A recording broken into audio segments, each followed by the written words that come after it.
So let's continue our digital payment methods कि हम लोग का बात कर रहे थे कि हमारे पेमेंट मेथड कौन कौन से हैं, हम किस किस तरीके से पेमेंट कर सकते हैं। अभी मैं स्टार्ट करूँ इससे पहले आपको एक चीज़ बता देती हूँ कि जब हम ऑनलाइन पेमेंट मेथड्स की बात कर रहे हैं, मेन इनका जो एम है वो एम सबका यही है कि आपने with the help of internet digitally payments करनी है या पैसा रिसीव करना है, मिनी स्टेटमेंट देखनी है, अपना अगर पिन नंबर या पासवर्ड किसी तरीके से चेंज करना चाहते हो आप वो कर सकते हो, मतलब ऑनलाइन ही काम होना है। सो ये फीचर हर मेथड का है, आप कहीं पे भी लिख सकते हो। सेकेंड चीज देखो, आप लोगों ने पेटीएम, गूगल पे या इसके अलावा जोनो ऐप है एसबीआई की, या आपने कोई ऐसी ऐप जो है ऑनलाइन पेमेंट मेथड आपने देखा होगा, वहां पे एक चीज तो हर किसी में सेम रहती है कि 2 फैक्टर ऑथेंटिकेशन है। पहले आप लोगों को जो है पिन नंबर एंटर करना पड़ता है, उसके बाद वो आपको जो है एक आपके रजिस्टर्ड मोबाइल नंबर पे एक जो है 4 डिजिट एक नंबर भेजते हैं। जब आप वो कोड एंटर करते हो ओनली देन आप प्रोसीड कर सकते हो। ये भी सबकी सेम है। तीसरी चीज जो हर किसी का फीचर है वो ये फीचर है कि जब भी आपने पेमेंट करनी है तो आपके पास उस बैंक की डिटेल्स भी होनी चाहिए। देखो, अगर मैं पेटीएम की बात करूं तो पेटीएम में जरूरी नहीं है कि उस बैंक की डिटेल्स मेरे पास हो, ठीक है, उस बैंक की डिटेल्स मेरे पास होनी जरूरी नहीं है, क्योंकि आपके पास अगर पेटीएम के केस में, या मैं बोलूं कि हमारा ये है पेटीएम हो गया, गूगल पे के केस में अगर मेरे पास उस पर्सन का मोबाइल नंबर मेरे फोन में सेव है ना, तो मैं पेमेंट कर सकती हूँ। सो कुछ ऐप है वहां पे आपको क्या चाहिए, वहां का उनका भी आईएफएससी कोड चाहिए, उनका अकाउंट नंबर होना चाहिए, जैसे जोनो ऐप है आप पेमेंट कर सकते हो। सो ये जो मैंने 3-4 चीजें आपको बोली है ना, प्लीज इसको नोट कर लेना, क्योंकि ये हर किसी का फीचर है। कहीं पे आपको यही लिखना पड़ेगा कि डिजिटल पेमेंट मेथड शॉपिंग के लिए, ये पैसा मनी ट्रांसफर करने के लिए, रिसीव करने के लिए यूज होता है, आप मिनी स्टेटमेंट देख सकते हो। सो ये चीजें कॉमन है। अब बात करते हैं जो सामने हमारे टॉपिक है, वो है अनस्ट्रक्चर्ड सप्लीमेंट्री सर्विस डेटा। जब उन्होंने बात करी है अनस्ट्रक्चर्ड की, इसका मतलब ये है कि कोई फॉर्मल ऐप तो बनी नहीं है इसके लिए, जैसे पेटीएम गूगल पे है, ठीक है, यहाँ पे कोई आपकी स्ट्रक्चर्ड ऐप नहीं है, अनस्ट्रक्चर्ड है, बट आप स्टिल पेमेंट कर सकते हो। अनस्ट्रक्चर्ड का मतलब क्या है, अगर आप ये यहाँ पे देखो, यहाँ पे जो आपके सामने फोटोग्राफ बनी है, इन्होंने लिखा है कि जैसे हम लोग अपने कहें कि वोडाफोन का हो गया, या कोई रिचार्ज कराना है, या बैलेंस इंक्वायरी देखनी है, कितना जीबी बचा है, आप देखते हो ना, आप एंटर करते हो कोड और आपके सामने डिटेल्स आ जाती हैं, अपनी चॉइस के अकॉर्डिंगली आप कोई भी चूज कर लेते हो कि आपने करना क्या है, आपने रिचार्ज कराना है, बैलेंस इंक्वायरी देखनी है, आपने क्या करना है, कंप्लेंट करनी है। उसी तरीके से सिर्फ आपको हिंट दे रही हूँ, एग्जैक्टली सेम नहीं है। सो इस चीज को नोट करना, मैं हिंट दे रही हूँ आप लोगों को, ये ऐसा है। यहाँ पे है क्या, कोई ऐप नहीं होनी चाहिए, पर इसके लिए अंडरलाइन कर लीजिए, अगर आपको कहीं पे दिख रहा है, अदरवाइज साइड पे कहीं पे लिख लो कि इसके लिए आपका बैंक अकाउंट जो है वो आपके फोन नंबर के साथ लिंक्ड होना चाहिए। लिख लो, आई थिंक यहाँ पे लिखा हुआ है ये चीज, ठीक है। सो यहाँ पे देख लो, क्योंकि ये लाइनें कहीं ना कहीं यहाँ पे आपको मिल जाएंगी, बीच में जो लिखा है मैं वही पढ़ रही हूँ। आपका अगर मोबाइल नंबर बैंक अकाउंट के साथ रजिस्टर्ड है, ओनली देन आप ये फैसिलिटी अवेल कर सकते हो, पहली बात। दूसरी बात ये है, मान लो मेरा बैंक अकाउंट जो है रजिस्टर्ड था, या बैंक फोन नंबर मेरा रजिस्टर्ड था, फिर मैंने अपने मोबाइल फोन पे *99# जब ये एंटर करा, तो मेरे पास देखो इन्होंने लिखा है ना, ऑप्शंस आपके पास अवेलेबल हैं। फिर आपको करना क्या पड़ता है, पहले अपने बैंक का 3 डिजिट नंबर एंटर करना पड़ता है, फॉर एग्जांपल एसबीआई, पीएनबी, और आईएफएससी कोड एंटर करना पड़ता है 4 डिजिट। उसके बाद आपके पास नंबर ऑफ ऑप्शंस अवेलेबल हैं, whether you want to transfer money, आपने रिसीव करना है, मिनी स्टेटमेंट देखनी है, कोई पिन नंबर चेंज करना है, आप सब कुछ कर सकते हो। समझ में आ गया। सो इसको चलाने का सबसे पहला तरीका क्या है, फोन नंबर रजिस्टर्ड होना चाहिए। फिर उसके बाद आप जो है अपने रजिस्टर्ड मोबाइल नंबर से ये टाइप करोगे, ठीक है, आपके सामने जो है मेन्यू वो दिख जाएगा स्क्रीन के ऊपर, जो उसके बाद जो यूजर है वो अपनी ट्रांजेक्शन्स को परफॉर्म कर सकता है। जैसे मैंने अभी आपको एग्जांपल दी, बैलेंस इंक्वायरी देखनी है, आपने अमाउंट डिपॉजिट कराना है, ट्रांसफर करना है, आपने कुछ भी करना है, और ठीक है। So to transfer fund from one account to another account, the user requires receivers registered mobile number. ये अंडरलाइन कर लीजिए, ये दोनों चीजें। अब मैंने आपको पहले यही डिटेल में बताया था कि आपने कुछ भी अगर ट्रांसफर करना है पैसा, अगर आपने पेटीएम गूगल पे से करना है, फिर तो आपके पास उसका मोबाइल नंबर ही हो तो आप कर सकते हो। पर यहाँ पे आपके पास उसका मोबाइल मनी आइडेंटिफायर यानी कि MMID उसकी होनी चाहिए आपके पास। ये आईडी होएगी ओनली देन आप उसके अकाउंट में ट्रांसफर कर सकते हो। अगर वो आपके अकाउंट में ट्रांसफर करना चाहता है तब भी आपको अपनी MMID उसको देनी पड़ेगी, फिर वो आपके अकाउंट में पैसा ट्रांसफर कर सकता है। ठीक है जी, समझ में आ गया? दोबारा बता रही हूँ, फर्स्ट स्टेप क्या है, आपका मोबाइल नंबर रजिस्टर्ड होना चाहिए। सेकंड स्टेप क्या है, आप ये डायल करोगे *99#। थर्ड, आपके फोन के ऊपर जो स्क्रीन के ऊपर ये ऑप्शंस अवेलेबल होंगी, आप कर सकते हो। फोर्थ, आपके पास उसका MMID and registered mobile number होना चाहिए। 4 चीजें समझ में आ गई, साथ साथ में अंडरलाइन करते जाना और अपने मोबाइल के मोबाइल बोल रही हूँ, अपनी बुक के ऊपर 1 2 3 4 इस तरीके से लिखते जाना ताकि जब दोबारा पढ़ो तो आपके लिए इजी हो। सो यहां तक समझ में आ गया? आगे लिखा है for authentication of the transaction the use of MPIN। अब देखो, जब मैंने बताया था जब हम पेटीएम या गूगल पे यूज करते हैं तो फर्स्टली मुझे अपना MPIN यूज करना पड़ता है, पिन नंबर यूज करना पड़ता है, फिर मेरे मोबाइल नंबर पे मुझे कोड आता है। अब यहाँ पे क्या लिखा है, मैं अंडरलाइन कर रही हूँ, ऑथेंटिकेशन के लिए, ऑथेंटिफाई करने के लिए कि आप ही ट्रांजैक्शन कर रहे हो, आपको mobile banking personal identification number issue किया जाएगा जो आप उसको एंटर करोगे। ठीक है, सो बैंक आप लोगों को ये चीजें प्रोवाइड करेगा। Bank is done, MPIN and MMID are given to the user by the bank at the time of registering his mobile number। फिर उसके बाद आप लोग जो है ये चेंज भी कर सकते हो बाय USSD। ये आप लोगों का यहाँ पे मैंने बोला था ना, पिन नंबर चेंज कर सकते हो with the help of this transaction. कि आपने सबसे पहले ये एंटर करा, उसके बाद ऑप्शंस अवेलेबल थी, यहाँ पे एक ऑप्शन ये भी डाल लो कि अगर आपने MPIN चेंज करना है आप वो भी कर सकते हो। ठीक है, समझ में आ गया सबको? ये है क्या डिटेल में तो अब हमने कर लिया है, थोड़ा सा शॉर्ट में आपको बता दूं।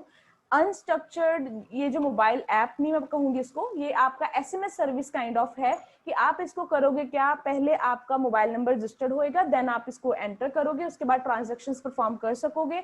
बाकी का जो लेना देना है वो यहाँ पे लिखा है कि आपके पास वहां का भी उसका मोबाइल नंबर होना चाहिए, उसका MPIN होना, सॉरी उसका MMID होना चाहिए, आपके पास अपना मोबाइल पिन होना चाहिए, देन आप ट्रांजैक्शंस कर सकते हो।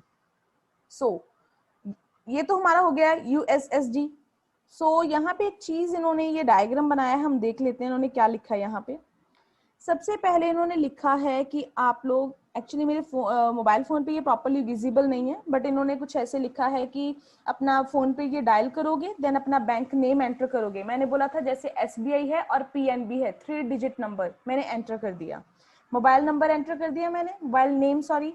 उसके बाद मैंने टाइप सिलेक्शन करी, ट्रांजैक्शन टाइप की, मैंने पैसा ट्रांसफर करना है, मिनी स्टेटमेंट देखनी है या पिन चेंज करना है अपना। जब मैंने कर लिया उसके बाद मान लो कि मैंने पैसा ट्रांसफर करना था, तो बच्चे अगला मेरा स्टेप क्या है, मुझे जिस पर्सन को पैसा ट्रांसफर करना है उसका मोबाइल नंबर और जो MMID है, ठीक है, वो MMID मेरे पास होना चाहिए, मैं ट्रांसफर कर सकती हूँ। मान लो मेरे पास उसका नंबर भी है, मेरे पास ID भी है, फिर उसके बाद मैं अमाउंट एंटर करूंगी जितना मैं अमाउंट एंटर करना चाहती हूँ या ट्रांसफर करना चाहती हूँ। फॉर एग्जाम्पल 10,000 मैंने लिख दिया। 10,000 के बाद नेक्स्ट क्या है मेरा, MPIN एंटर कर दूंगी, वो तो मेरा पर्सनल है ना, मैंने कोड रखा हुआ है, तो मैं अपना जो पिन नंबर है उसको एंटर करूंगी, मेरी ट्रांजैक्शन कंप्लीट हो जाएगी। सो ये बहुत सिंपल है, ये डायग्राम बना देना, डायग्राम जरूर होना चाहिए क्योंकि एग्जामिनर को पूरा जो है आंसर पढ़ने की जरूरत नहीं पड़ेगी, यहाँ से पता चल जाएगा कि आपको आता है। अब ई वॉलेट की बात करते हैं। ई वॉलेट आप में से बहुत बच्चों ने यूज किया होगा, आपने नहीं तो आपके पेरेंट्स ने यूज किया होगा। सबसे पहले कि आपको थोड़ी सी हेल्प मिल जाए, मैं कुछ अंडरलाइन कर रही हूँ, ये प्लीज देख लीजिए। पेटीएम में ई वॉलेट में पैसा ट्रांसफर कर देते हो, फिर उसके बाद आप उसमें से यूज करते रहते हो, मान लो मैंने बाद में ऐप को डिलीट करना है तो ई वॉलेट से पैसा निकाल भी लेते हैं। इलेक्ट्रॉनिक फॉर्म है या इलेक्ट्रॉनिक जिसको हम पर्स भी कह सकते हैं, जिसमें हम कैश को इलेक्ट्रॉनिक फॉर्म में स्टोर करके रखते हैं। ऐसे ही है ना कि बैंक में से पैसा निकाला और ई वॉलेट में हमने ट्रांसफर कर दिया उसको, तो वो भी मेरा पर्स ही हुआ काइंड ऑफ, जिसमें अपना पैसा मैं रख रही हूँ। So in order to do any financial transaction, we use e-wallet on our smartphone और कंप्यूटर पे भी यूज हो सकता है। सो ये आपको बाकी तो पता ही है कि डिजिटल फॉर्म में ट्रांसफर करने के लिए बेसिकली आप इसको यूज करते हो। और नीचे जो मैंने लाइंस अंडरलाइन करी हैं प्लीज इसको मार्क जरूर कर लेना। इसका मतलब ये है कि ये वाली एप्स जो हैं आपके पास सॉफ्टवेयर अवेलेबल हैं ट्रांसफर करने के लिए मनी, या आप इनके थ्रू ये सारा काम कर सकते हो। इसमें आप लोग और भी आपके पास कोई ई ऐप है, सॉरी मैं कहूँ कि डिजिटल ऐप है, आप उसका नाम लिख सकते हो। अब ये जो ई वॉलेट है इसके थ्रू आप कर क्या क्या सकते हो, प्लीज स्टार मार्क कर लीजिए। The user can download any app, ठीक है। उसके बाद वो बैंकिंग ट्रांजेक्शन्स कर सकता है, लाइक ये चीजें मैं दोबारा ये चीजें नहीं बोलूंगी, क्योंकि मैंने मीनिंग में जब आप ये टॉपिक स्टार्ट हुआ तो मैंने एक चीज बोली है, सबका फंक्शन सेम है। बैलेंस इंक्वायरी, पेमेंट करनी है, एक्सेप्ट करनी है, मनी ट्रांसफर करनी है, आपने गुड्स खरीदनी है, कहीं पे भी कुछ करना है आप कर सकते हो, ठीक है। सो ये सबका फंक्शन सेम है। अब प्रोसेस क्या है इसका, जैसे हमने ऊपर प्रोसेस लिखा है ना, अब यहाँ पे इन्होंने पॉइंट वाइज लिखा है। It is totally up to you, if you feel comfortable आप इसका डायग्राम बना देना, वो ज्यादा इंप्रेसिव लगेगा। So process to use e wallet क्या है, सबसे पहले ऐप डाउनलोड करनी पड़ेगी। फॉर एग्जाम्पल मैंने पेटीएम डाउनलोड कर लिया। नाउ नेक्स्ट प्रोसेस क्या होएगा, मुझे अपना रजिस्टर्ड मोबाइल नंबर एंटर करना पड़ेगा, साइन अप करना पड़ेगा। नेक्स्ट वन है मुझे लोड करनी पड़ेगी ई वॉलेट विद मनी, ठीक है। मुझे जैसे बैंक अकाउंट से पैसा ट्रांसफर करना पड़ेगा ई वॉलेट में, जितना भी मैं करना चाहूँ। उसके बाद मैं किसी भी बेनिफिशियरी मोबाइल नंबर, देखो एक चीज मैं अभी बता दूं, बेनिफिशियरी मुझे नहीं पता मैंने पहले बताया है नहीं, अब याद ध्यान से सुन लो। बेनिफिशियरी वो पर्सन है जिसके अकाउंट में पैसा जाना है। सो जहां पे भी लिखा है ना बेनिफिशियरीज मोबाइल नंबर, ये है कौन, जिसके पैसे अकाउंट में पैसा जा रहा है। So make the payment by using beneficiaries mobile number, कि उसका अगर मोबाइल नंबर होएगा तो मैं उसको पेमेंट कर सकती हूँ, या मेरे पास उसकी ई वॉलेट आईडी होनी चाहिए। ऐसा तो नहीं है ना मैं किसी के भी अकाउंट में पैसा ट्रांसफर कर दूं। सो अगर करना भी है तो मेरे पास या तो मोबाइल नंबर या आईडी होनी चाहिए। इस वे से कहते हैं मैं अपना जो पैसा है वो रिसीवर के ई वॉलेट में ट्रांसफर कर सकता हूँ। Complete. E wallet is very simple, I think सबसे सिंपल यही है ई वॉलेट, कि आप बेसिकली अपना पैसा लोड करते हो, ऐप आपके पास है, नंबर आपने एंटर करा, उसका आईडी या नंबर होना चाहिए, तो इजीली ट्रांजैक्शंस आपकी हो जाएंगी। सो यहाँ तक कंप्लीट हो गया। अब बात करते हैं, आई थिंक ये ई वॉलेट का लिखा हुआ है, ये डायग्राम बना है, ठीक है, इसको देख लेना। सिंपल सी बात है, ऐप डाउनलोड करी है, साइन अप करा है, मनी लोड करी है, देन आपने ट्रांसफर कर दी है मनी। नेक्स्ट आता है यूनिफाइड यूपीआई। मुझे लगता है कि बहुत सारे बच्चों ने ये यूपीआई सुना होगा, unified payment interface. Unified payment interface, एक मिनट मैं आपको एक चीज बताती हूँ, आई थिंक यहाँ पे बना है ये चीज, आपने ये देखा होगा। ये ऐप जो है मोबाइल ऐप, मैं कहूँ कि हर बैंक की अपनी ऐप भी होती है, यूपीआई ऐप है। काम देखो वही इसका है कि आप पैसा ट्रांसफर करना चाहते हो, रिसीव करना चाहते हो, गुड्स खरीदनी चाहते हो, आप सब कुछ कर सकते हो with this help, with the help of this app, कि आप ये सारा काम कर सकते हो। सो मीनिंग स्टार्टिंग में वही चीजें लिखी हैं, पढ़ना स्टार्ट करते हैं।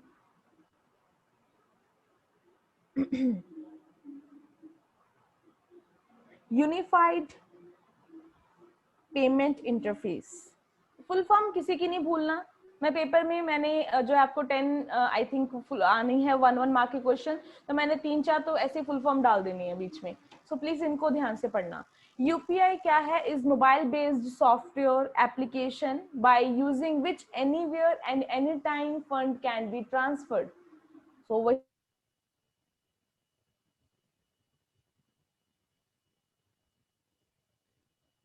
अकाउंट में पैसा जो है वो ट्रांसफर कर सकते हो।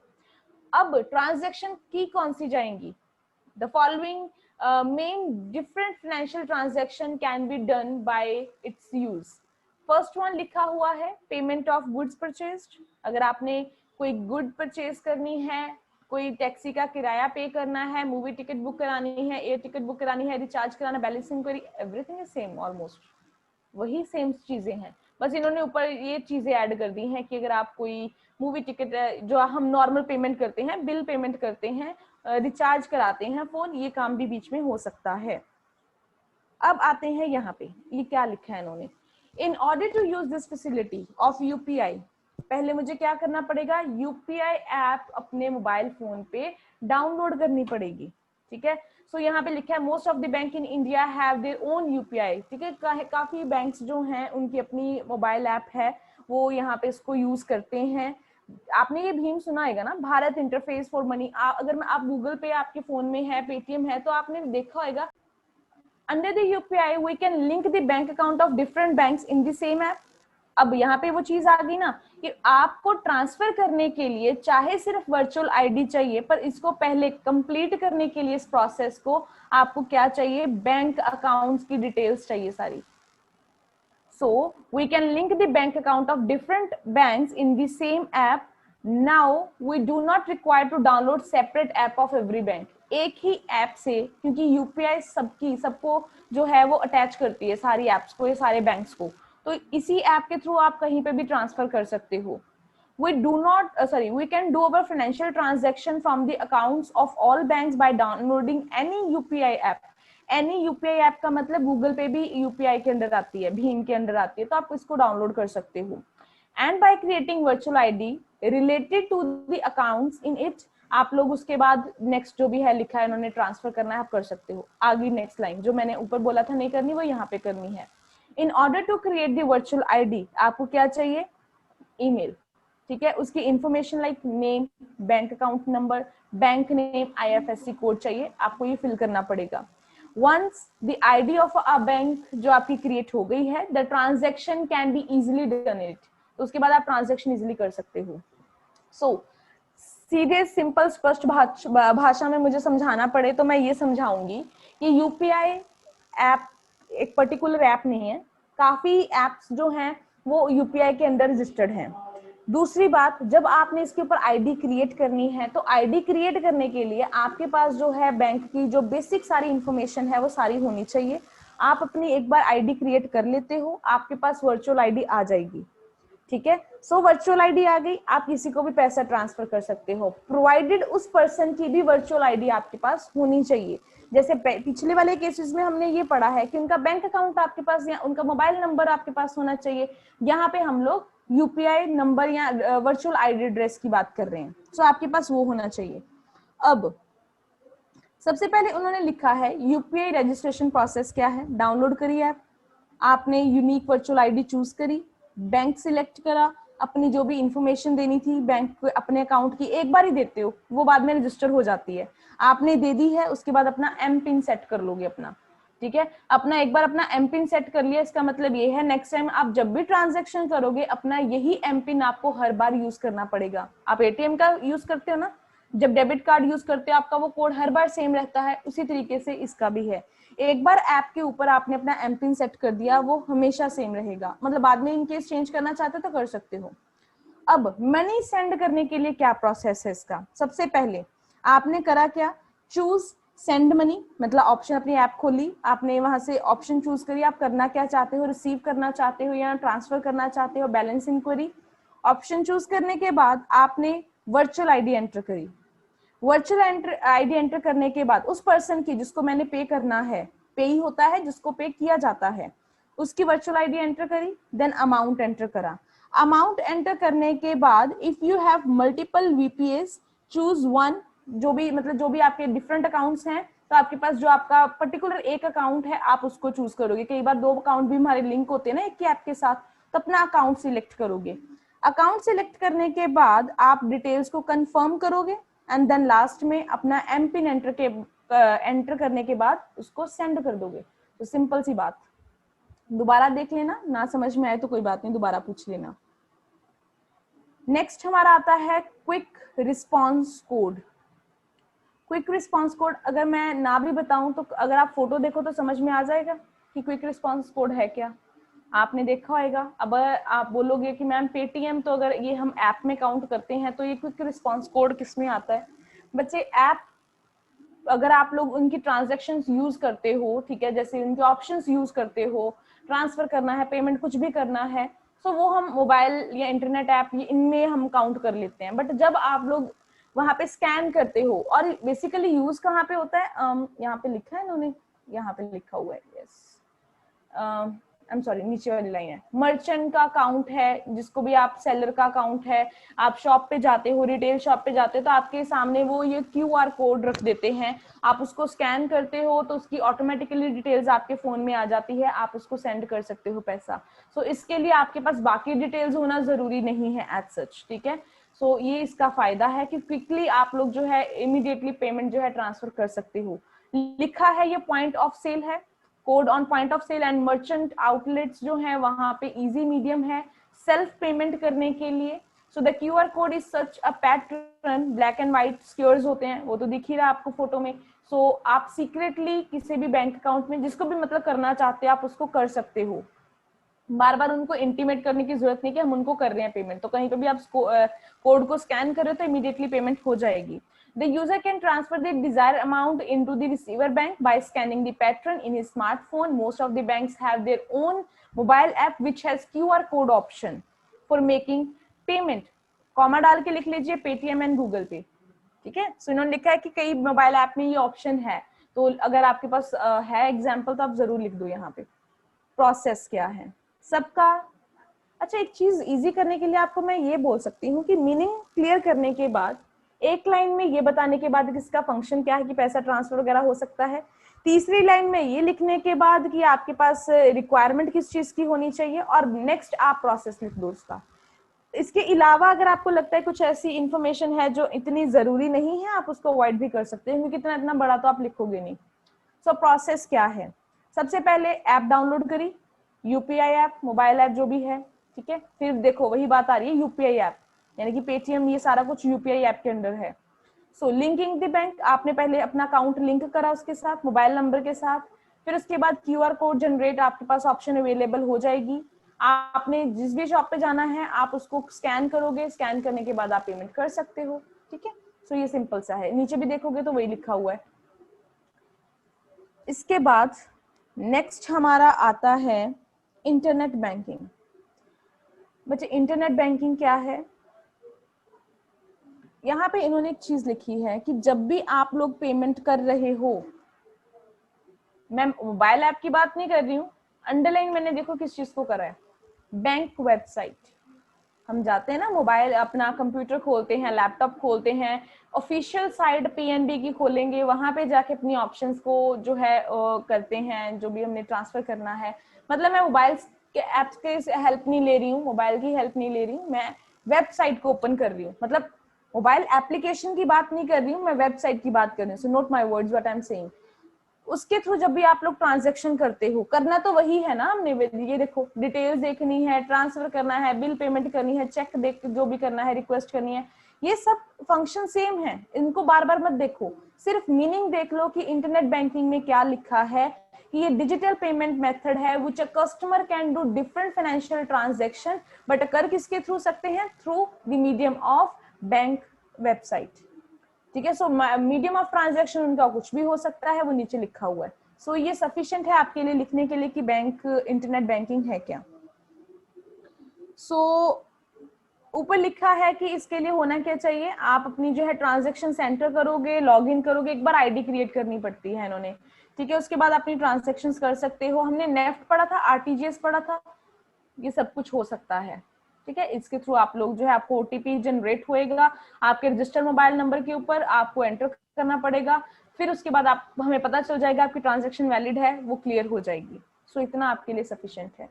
नेक्स्ट वन आता है मोबाइल बैंकिंग। सो अब मोबाइल बैंकिंग है क्या, I think this one is last. आप ऐप डाउनलोड करने के बाद, मैं समझा देती हूँ, पढ़ अपने आप लेना। ऐप डाउनलोड करने के बाद पहले तो फाइनेंशियल इंस्टीट्यूशंस जो हैं, आपकी बैंक हैं, आपको ये सर्विस प्रोवाइड करते हैं।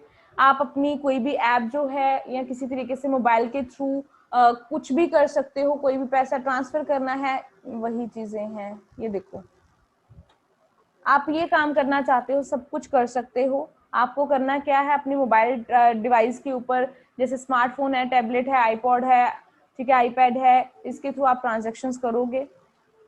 आगे लिखा है to do this special software is used, उसको कहते हैं एप्लीकेशन। वो कौन सी एप्लीकेशन है, हमारे पास 100 ऑफ एप्लीकेशंस हैं, ठीक है, ऑनलाइन पेमेंट के लिए कोई भी एप्लीकेशन लिख देना।